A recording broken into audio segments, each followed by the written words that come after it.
Sinuri ng Police Regional Office Central Visayas o PRO7 ang Lapu-Lapu City Jail sa male at female dormitories nito kung saan nakabilanggo ang mga akusado ng 96.5 million pesos na Ghost Flood Control Project sa Davao Occidental kung saan kasama dito ang kontratistang si Sara Vizcaya. Personal na sinuri ni Police Brigadier General Rodrigo A. Maranan ang pasilidad sa 10 akusado ng nasabing kaso ng mga DPWH Davao Occidental officials na sila Rodrigo Larete, Michael Awa, Joel Lumundang, Harold John Villaver, Rafael Faunilian, Josephine Valdez, Ranulfo Flores at si Zor Ryan Ubungen kasama na si Vizcaya at Maria Roma Angeline Rimando ng St. Timothy Construction Corporation. Sa pakigpanayam ng Bombo Radio Cebu, kang Maranan na nasa ilalim ng quarantine sa ngayon ang 10 bago ito makasali sa general population ng bilangguan ayon na din sa utos ni Secretary of Interior and Local Government John Vic Remulla. Siniguro din ng PRO7 na walang special treatment na matatanggap ang mga akusado kung saan ay inihigpit lang ang seguridad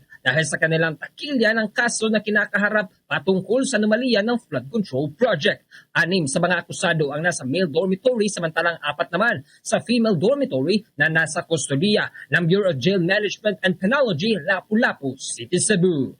Visit is in compliance with the instruction of our Secretary, Interior Local Government, Secretary Remulla, to ensure that yung ating mga accused na nasa custody ng BGNP ay hindi ma-accordan ng unnecessary VIP treatment. Sinasabi natin.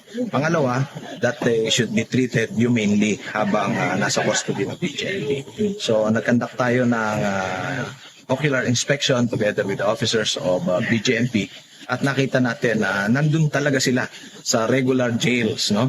Sa talagang totoong kulungan, ano. Kaya lang ano sila doon, naka-isolate pa for 5 to 2 weeks, ano, to check yung kanilang health conditions, and right after na ma-check ng mga BGMP doctors that they are pwede lang isama doon sa general population, maisama. Narito sa Bombo Radio Cebu, ito si Bombo Ken Apor ng Bombo Radio Philippines, the #1 most trusted source of news and information. Basta Radio, Bombo!